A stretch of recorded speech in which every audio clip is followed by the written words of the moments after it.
Halo pemirsa, senang sekali saya Valeska Raya bisa menemani Anda dalam program kabar terkini yang hadir setiap hari mulai pukul 6.30 pagi, 12 siang, dan 7 malam. Selama 30 menit ke depan, tim redaksi kami telah menyiapkan rangkaian ragam berita pilihan, di antaranya politik, peristiwa, ekonomi, sosial budaya, hingga kuliner. Berikut ini informasi selengkapnya.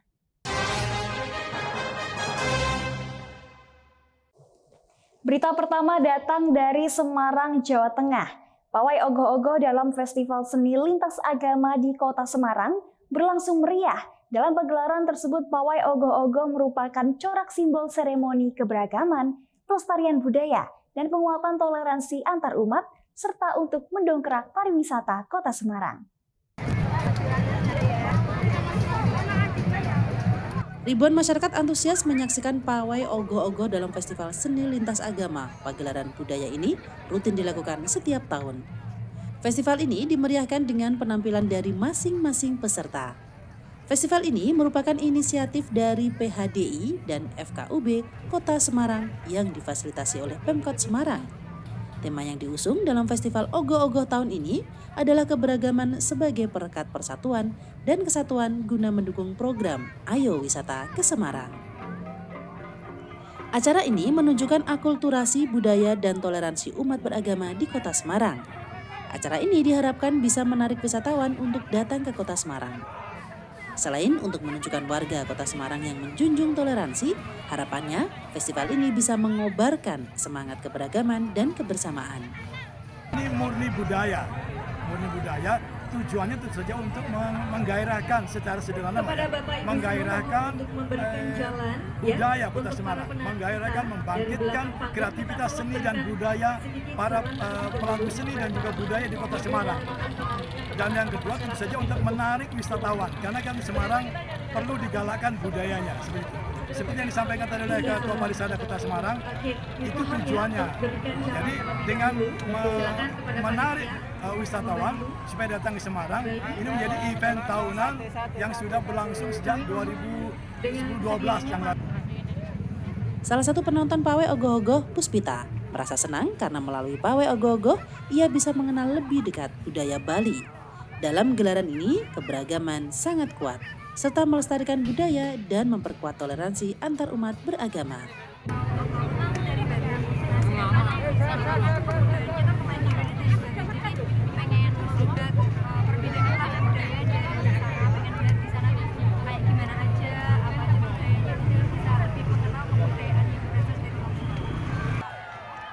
Rute festival dimulai dari Balai Kota Semarang, Jalan Pandanaran, dan berakhir di Lapangan Pancasila Simpang 5. Dari Semarang, Jawa Tengah, Yofi Nugroho, Echano TV.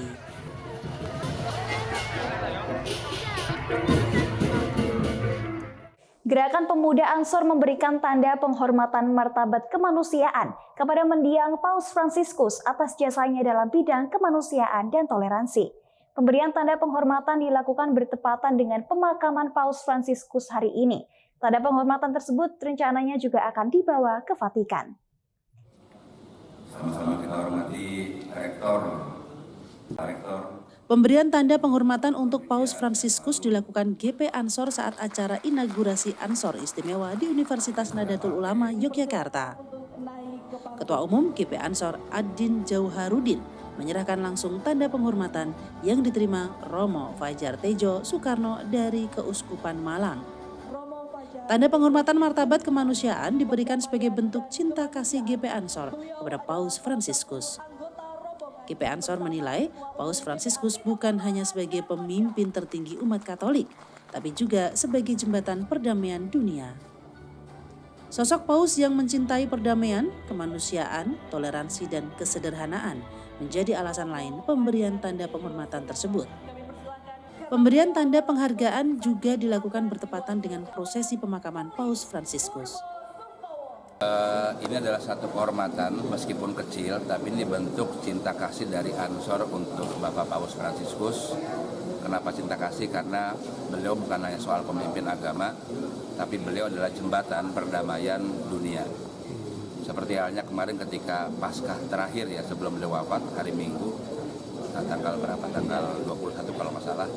belum menekankan soal bagaimana hubungan dua negara antara Palestina dengan Gaza, dan itu hanya bisa diselesaikan agar hentikan perang, kemudian gencatan senjata dan bebaskan sandera, dan hentikan agresi militer. Ini adalah usulan yang bagus dari seorang pemimpin agama. Selain itu, beliau juga sudah mengunjungi Indonesia, kemudian melewati terowongan cinta ya antara katedral dengan Istiqlal. Pesan-pesan perdamaian yang beliau sampaikan sangat membuat kita semua. Di samping itu memang kita juga, saya, Ketua Ansor bersama dengan lintas agama yang lain pernah berkunjung ke Vatikan sebelum Bapak Paus datang ke Indonesia, dan yang lebih surprise bagi kami adalah beliau langsung menandatangani dokumen untuk Ansor secara khusus. Jadi pesan beliau adalah agar Ansor terus menjadi lokomotif penggerak perdamaian, tidak hanya untuk Indonesia tapi juga untuk seluruh dunia. Ini yang membuat kami terkesan bahwa pemikiran perjuangan Bapak Paus nggak boleh berhenti ketika beliau wafat, tapi juga harus teruskan oleh semua anak-anak bangsa lintas agama. Romo Fajar mengaku kaget dan terharu atas pemberian tanda penghormatan untuk Paus. Tanda penghormatan martabat kemanusiaan itu rencananya akan dibawa ke Vatikan. Jadi yang pertama saya itu dari Keuskupan Malang, Romo Projo Keuskupan Malang. Ya memang sudah kenal lama sama Gus Adin dan Gus Muiz. Saya sebenarnya datang ke sini itu hanya untuk menghormati inaugurasi. Tapi justru di luar dugaan saya ada momen acara seperti ini. Padahal sebenarnya kalau boleh jujur, hari ini itu kalau kami omong itu misa arwahnya Paus, gitu. Tetapi demi kemanusiaan saya pun datang. Karena kenapa demikian? Karena Adin bersama yang namanya tokoh pemuda lintas agama pernah datang ke Vatikan, termasuk saya yang ngantar, menandatangani deklarasi Vatikan dan Jakarta, di mana deklarasi itu meneruskan yang namanya dokumen Abu Dhabi.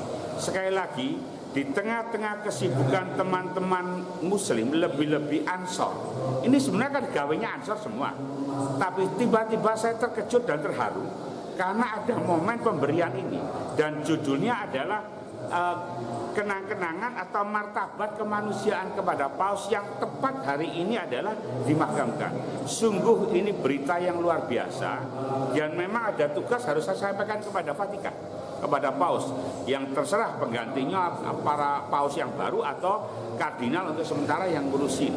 Sekali lagi termasuk kepada teman-teman wartawan, saya juga terima kasih. Sungguh ini membuat saya terkejut, aslinya saya hanya mendatangi itu aja. Dan kenapa demikian? Rupanya ada titik-titik benih selain tadi yang saya katakan, Adin sebagai Gus Adin mengetuai pernah deklarasi Vatikan Jakarta, dan itu menunjang dokumen Abu Dhabi. Dokumen Abu Dhabi tidak cerita akidah, tapi cerita kemanusiaan. Dan saya mendengarkan sambutan-sambutan, ada satu kata dari sambutan tadi yang dikatakan Gus Adin sebagai ketua Ansor, Ansor harus peduli. Satu kata ini yang membuatnya namanya kemanusiaan itu bisa berkembang. Ya satu kata itu aja. GP Ansor berharap umat manusia dari agama manapun dapat meneladani sifat-sifat Paus Fransiskus. Dari Sleman, Yogyakarta, tim E-Channel TV melaporkan.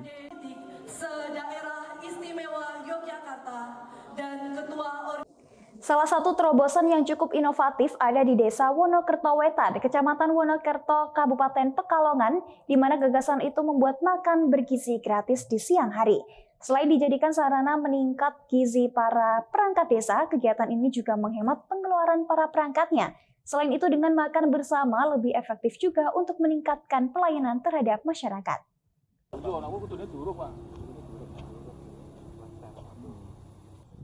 Untuk anggaran makan bergizi gratis ini dianggarkan dari dana desa, khususnya ADD, alokasi dana desa. Untuk tiap harinya, desa menganggarkan antara Rp80.000 sampai Rp100.000 per harinya untuk makan bergizi gratis. Kepala Desa Wonokerto Wetan, Aziz Nazir, mengaku desanya sering mendapatkan kiriman berupa ikan laut segar dari warganya secara gratis, dan itu bisa lebih menghemat anggaran makan bergizi gratis ini. Program ini sudah berjalan sejak tahun 2021 sejak kepala desa yang menjabat menggantikan kepala desa yang baru dengan pergantian antara waktu. Rencananya program ini akan terus berjalan selama kepala desa Aziz masih menjabat. Iis. Nah, Bu Is, ini tiap hari dapat makan gratis ini? Iya, soalnya kan itu ada kita anggarkan pakai dana ADD, itu per harinya 80.000. Terus gimana tanggapannya perangkat desa dengan daya kayak gini?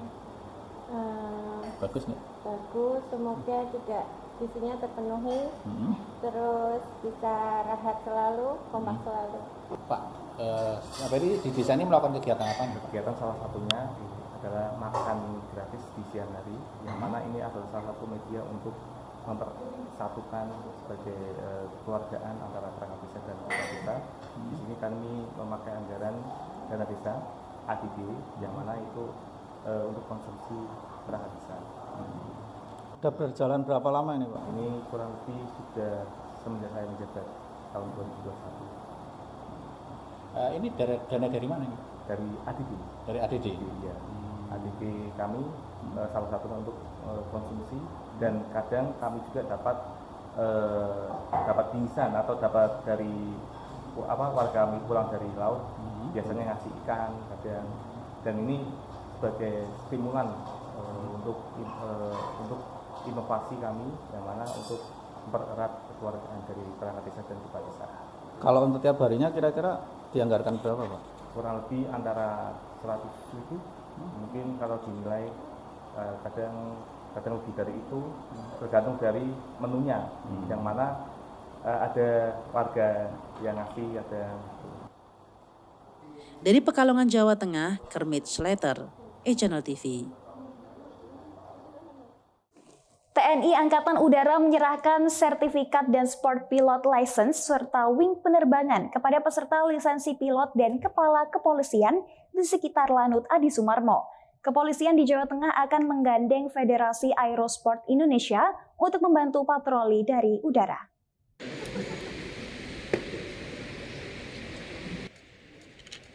Kepala Pusat Potensi Kedirgantaraan Kapuspot Dirga Marsma TNI Tias Nur Adi yang juga sekaligus sebagai Sekretaris Jenderal Federasi Aerosport Indonesia atau FASI melantik sekaligus menyerahkan sertifikat dan Sport Pilot License kepada 10 orang peserta Sport Pilot License yang diantaranya sejumlah pejabat di lingkungan TNI Angkatan Udara serta Kapolres Boyolali dalam acara Wing Day Sport Pilot License Batch 8 di Hanggar Base Ops Lanut Adi Sumarmo, Boyolali, Jawa Tengah. Setelah penyematan wing pilot, peserta Sport Pilot License melakukan praktek terbang dengan menggunakan pesawat Flight Design CTSW. Kapuspot Dirga Marsma TNI Tias Nur Adi mengatakan saat ini Sport Pilot License sudah digelar ke-8 kalinya yang bekerjasama dengan Direktorat Kelaikudaraan dan Pengoperasian Pesawat Udara. Setelah mendapatkan materi teori, para peserta kemudian mengimplementasikannya dengan praktek terbang menggunakan pesawat latih. Pemberian lisensi ini sangat penting karena semua pilot harus patuh terhadap regulasi. Jadi lisensi ini karena berhubungan dengan aturan yang kita laksanakan, aturan-aturan yang berada di Kementerian Perhubungan, otomatis dengan keberadaan lisensi ini akan menambah bahwa kita tuh taat aturan. Ya, aturan-aturan ini kan harus kita taati dan kita mengharapkan safety tetap terjaga dalam kegiatan ini. Komandan Lanut Adi Sumarmo Marsikal Pertama TNI Bambang Junior mengatakan bahwa kegiatan ini merupakan kegiatan yang direncanakan oleh Dispot Dirga untuk memberikan sertifikat bagi pecinta olahraga dirgantara dan memiliki Sport Pilot License yang secara resmi sudah menjadi pilot untuk olahraga dirgantara dan didukung oleh Kementerian Perhubungan. Masih banyak hal-hal yang bisa kita lakukan dengan olahraga dirgantara ini. Untuk legalisasi, kami tetap mengikuti aturan, yaitu ada tadi dari Kementerian Perhubungan, Captain Win, yang hadir di sini untuk mengendorse bahwa kegiatan ini legal, semua bersertifikat. Sementara Kapolres Boyolali AKBP Roshid Hartanto mengapresiasi atas penghargaan yang diberikan oleh Dispot Dirga TNI Angkatan Udara sebagai pilot untuk olahraga dirgantara. mendapatkan wing SPL ya untuk kategori sport. Jadi ternyata penerbangan ini sangat-sangat berguna untuk memantau lalu lintas, baik di lalu lintas yang ada di wilayah jalur tol maupun di jalur arteri, dan ini merupakan hal yang positif, yang baik sekali kerjasama antara Polri dengan rekan-rekan dari Lanut Adi Sumarmo. Dan ke depan kita akan selalu melakukan patroli ini demi untuk masyarakat, untuk memberikan informasi-informasi yang sangat bermanfaat apabila ada perkembangan terkait dengan situasi arus jalan maupun arus yang ada di jalur-jalur arteri yang ada di wilayah Boyolali maupun di wilayah Sukoharjo. Dari Boyolali, Jawa Tengah, Aza Argani, E-Channel TV.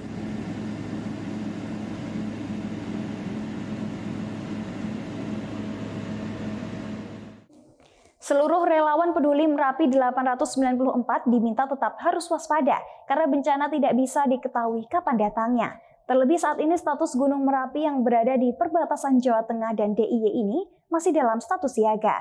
Para relawan juga diminta tetap kompak dan menjaga kebersamaan agar dalam menjalankan tugas mulia berjalan lancar. Tunggal ingkang tansah kula hormati. Seluruh relawan peduli Merapi 894 diminta tetap harus waspada karena bencana tidak bisa diketahui kapan datangnya. Terlebih saat ini status Gunung Merapi yang berada di perbatasan Jawa Tengah dan Daerah Istimewa Yogyakarta ini masih dalam status siaga. Para relawan juga diminta tetap kompak dan menjaga kebersamaan agar dalam menjalankan tugas mulia berjalan lancar.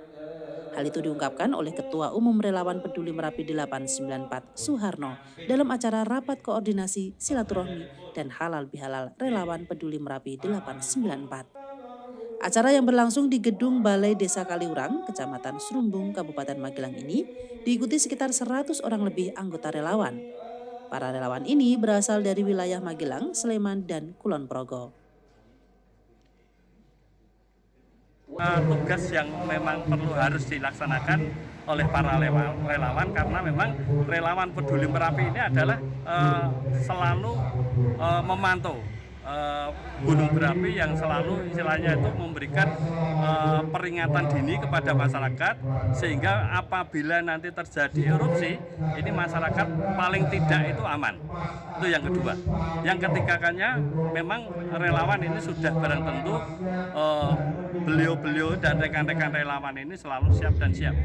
Jadi membantu masyarakat juga apa yang dibutuhkan masyarakat yang kira-kira itu relawan bisa membantu, insya Allah relawan siap untuk membantunya. Harapannya tadi kita sampaikan bahwa selaku relawan harus siap 24 jam. Dengan diadakan halal bihalal ini kita melakukan peningkatan kinerja kita supaya nanti kalau terjadi hal-hal yang tidak diinginkan itu nanti relawan selalu siap. Dan tidak pandang bulu, tidak pandang jabatan apapun saja, kalau memang itu memerlukan bantuan, relawan insya Allah siap. Para relawan lintas provinsi ini dalam kiprahnya selama ini tidak hanya membantu menangani bencana Merapi, melainkan bencana lainnya seperti banjir, lahar dingin, kebakaran hutan, orang tersesat di Gunung Merapi, dan bantuan kegiatan sosial kemanusiaan lainnya. Tak kurang anggotanya sebanyak 150 orang tersebar di wilayah Magelang, Jawa Tengah, dan Daerah Istimewa Yogyakarta. Turut hadir dalam acara ini perwakilan komunitas relawan Merapi Merbabu, Forkopimkam Serumbung, para tokoh pendiri peduli Merapi, dan tokoh masyarakat lereng Merapi. Kegiatan diisi pengajian oleh Kiai Bukhori, Dai lereng Merapi. Acara yang berlangsung penuh kekeluargaan ini ditutup dengan hiburan musik dari relawan untuk relawan. Dari Magelang, Jawa Tengah, Nurul Abadi, E-Channel TV.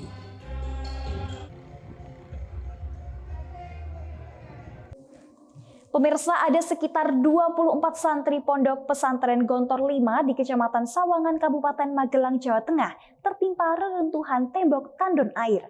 Berikut ini informasinya untuk Anda.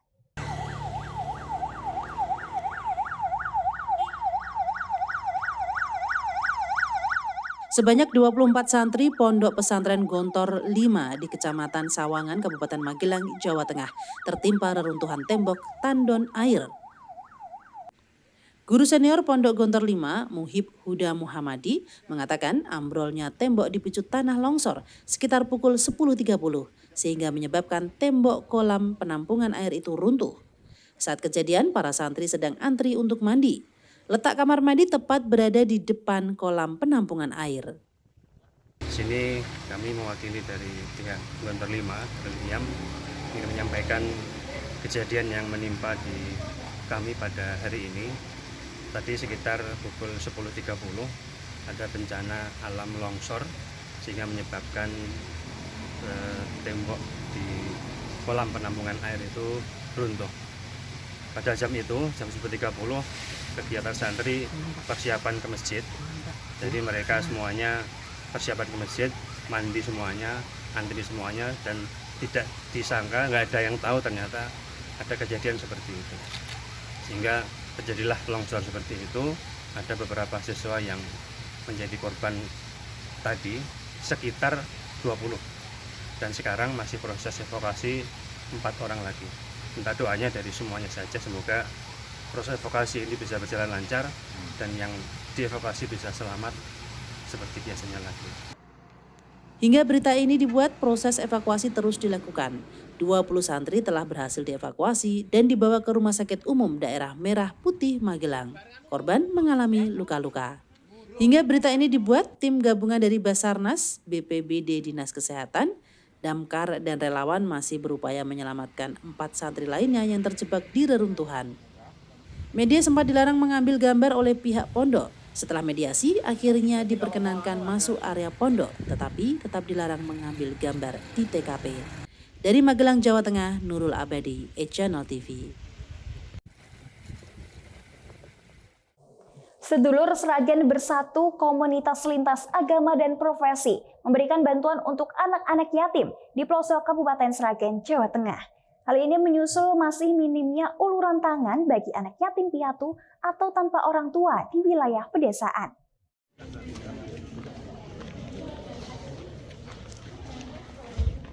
Masih minimnya uluran tangan di wilayah pedesaan untuk anak yatim piatu maupun tanpa orang tua menjadi perhatian tersendiri bagi komunitas SSB.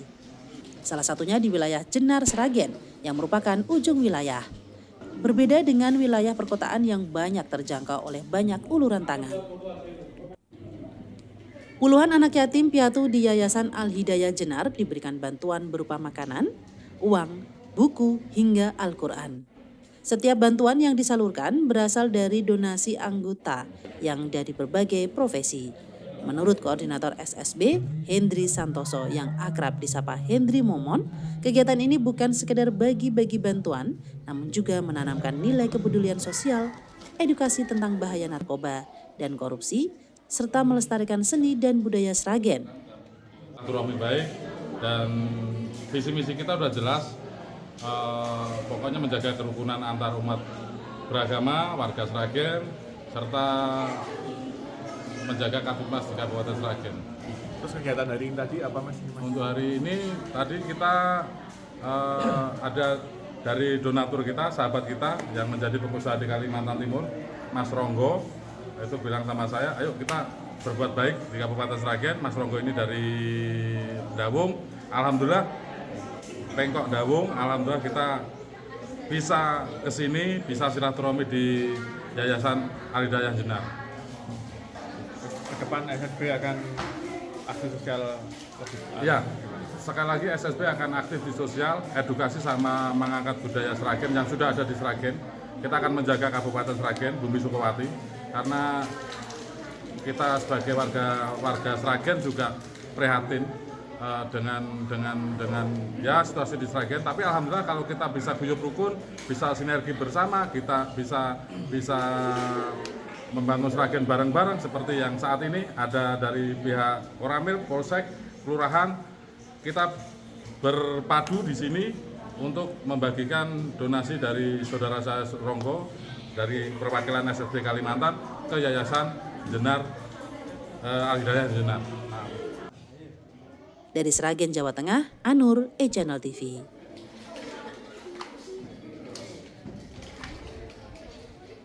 Ditinggal pergi membeli makan, sebuah rumah di Boyolali, Jawa Tengah hangus terbakar. Diduga api muncul dari adanya konsleting listrik. Api sudah membakar seluruh bagian rumah semi permanen ini, bahkan beberapa kali terdengar suara ledakan kecil dari dalam rumah saat kebakaran ini terjadi.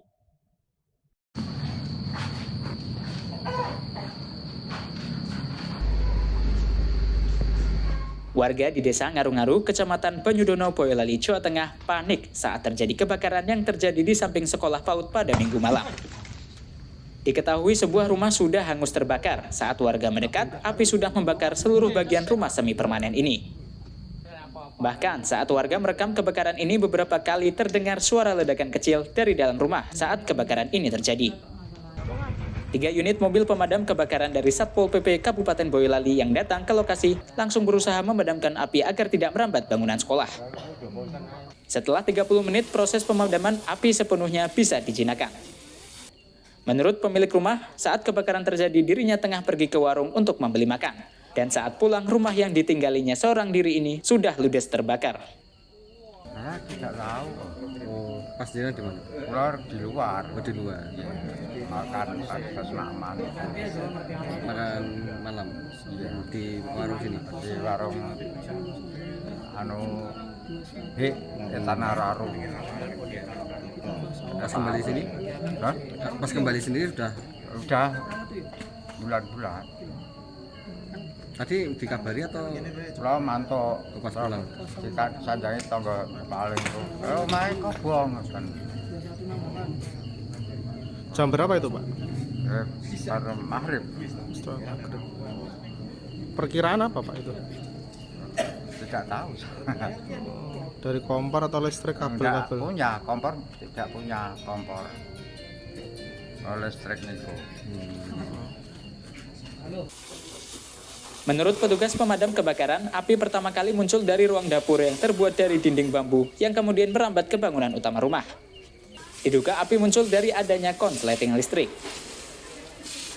Kami datang dengan armada penyerang 3 unit KBM pemadam. Untuk kronologi kejadian, berdasarkan beberapa saksi dari warga, kemungkinan terjadi hubungan arus pendek. Karena seperti yang diinformasikan, ya, hasil ngobrol saya dengan Pak Samaidi sebagai pemilik rumah, beliau tidak mempunyai kompor, tidak pernah bakar obat nyamuk, dan tidak punya medisnya untuk masak nasi. Beliau istilahnya banyak jajannya lah istilahnya gitu. Berdasarkan beberapa saksi mata, dikiranya tadi itu api nggak terlalu besar. Jadi awal mula penyebab api pun belum bisa kami sampaikan. Penyebabnya adalah arus pendek, konsleting, atau penyebab kebakaran yang lain. Karena di bagian apa aja, Pak? Mulainya dari dapur. Permasalahan dapur itu kan tempat ruangannya menyatu dengan bangunannya kan kecil, Pak. Menyatu dengan tempat beliau beristirahat. Area yang terbakar kurang lebih 5-6 km, Pak. Tidak ada korban jiwa maupun luka dalam peristiwa kebakaran ini. Namun akibat dari kebakaran ini diperkirakan memakan kerugian mencapai puluhan juta rupiah. Azhar Argani, Boyolali, Jawa Tengah, E-Channel TV.